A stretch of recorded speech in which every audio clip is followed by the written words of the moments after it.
What is going on, guys? My name is Chase, and welcome back to Intelligent Money Investing. And today we are going to be talking all things dividends on the Robinhood app, and more specifically, how Robinhood does their drip feature and what they're going to include in the future going forward. As we know, Robinhood is a relatively new brokerage. They don't have all the features that you might expect on something like a Fidelity, but it does have a lot of different things that overcome some of those lack of features, like their low costs and no commissions. So today we're going to talk everything about how you get dividends on Robinhood, how they come in, and how you can reinvest those dividends on the Robinhood app.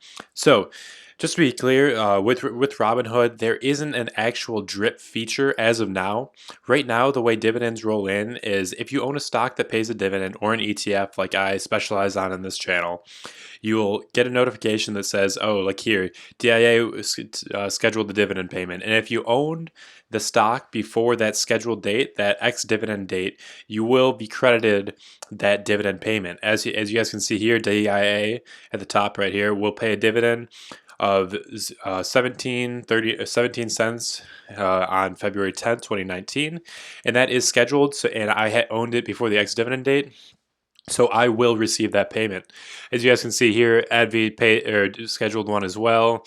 SUI paid me a 71-cent dividend, and I got a 44-cent dividend from O, which pays on a monthly basis. So essentially here, guys, is what we're seeing is that Robinhood will schedule and distribute the dividend, but then you will have a balance that you carry once that is paid out. And with that balance, Robinhood actually does collect interest on that, just the money that's sitting in your account. And for that reason, I think is one of the reasons why they don't have the dividend reinvestment plan.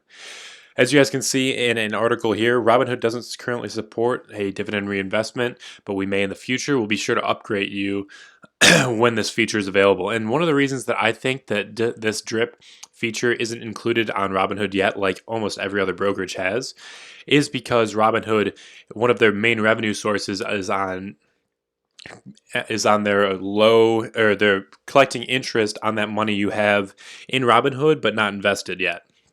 So they can make 1 to 2%, maybe more, by going into very low risk investments like treasury bonds.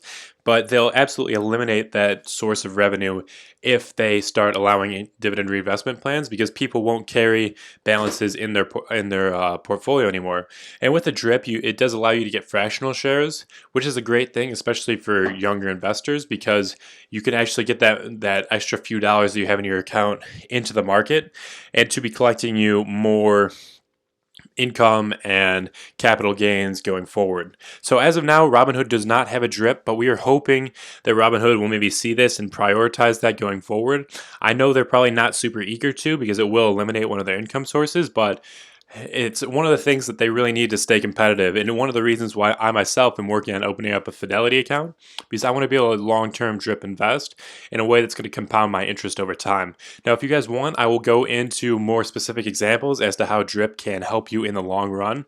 But trust me, guys, drip is a huge thing to keep people invested and to keep people compounding their returns in the long run, and it really does make a difference over the long term for many dividend investors. As of now, Robinhood's mostly centered around trading with their low costs and no fees.